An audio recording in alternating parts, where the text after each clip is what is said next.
60 years ago, thousands of people surrounded the Lincoln Memorial in Washington, D.C. as Dr. Martin Luther King took his fight for freedom to our nation's capital. Tonight, we're taking a look back on that iconic day and all that it took to make it happen. Our executive producer of Impacting Communities, Amir Makupson, has more on Detroit's contribution.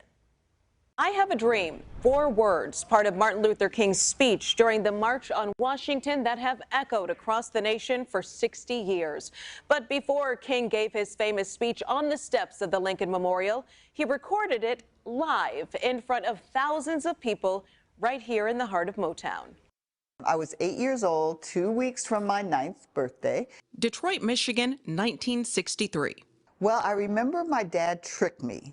And he said we were going to a parade, except we were getting so dressed up. You know, what kind of a parade do you go and you wear your best clothes? And then I saw them. And it wasn't balloons or clowns or floats. It was these people singing. And it was like, what is going on? What was happening is what some people call the blueprint for the March on Washington. It was a civil rights march right here in Detroit down Woodward Avenue with record-breaking crowds. It was the largest civil rights gathering in the history of the country up to that point. So Detroit's really on the forefront of that movement. And I think creates really the blueprint for what Washington turned out to be. Even the speech that would later be heard around the entire world was first spoken and recorded in the heart of Motown. When Dr. Martin Luther King came here to Motown to tell us that he wanted to record his I Have a Dream speech on the Motown label, it was a great day for Motown. Motown legend Smokey Robinson was at Hitsville, USA when Dr. Martin Luther King first made that request, and he says the decision for King to record with Motown was intentional. He said to us, he said, I want to record my I Have a Dream speech here at Motown because you guys are doing with music what I'm trying to do legally.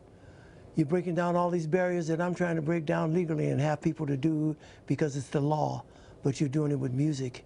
And I appreciate you so much, and I love your music, and so I want to record my I Have a Dream speech here at Motown. The decision, though, both to march and record, wasn't met with excitement by everyone. Kennedy was actually worried.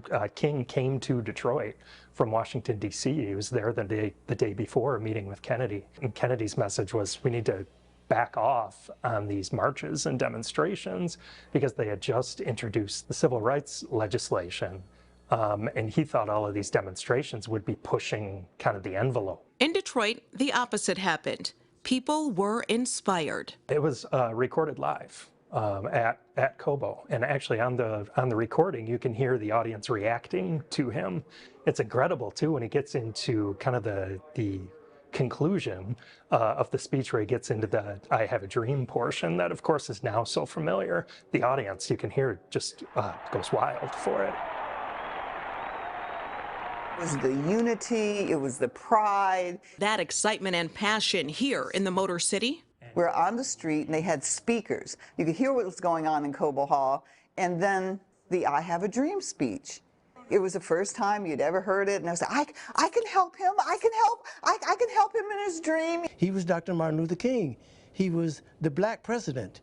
You know what I mean? So it was an honor. That helped drive a movement straight to Washington. A couple of weeks later, you know, we were sitting around to watch the March on Washington, and he started the I Have a Dream speech. I remember that. I remember him saying that, you know. Yeah. So, you know, it was very memorable, and it still is. And every kid, because we're now all in our 60s or 70s or older, but all the kids who went to that march became somebody.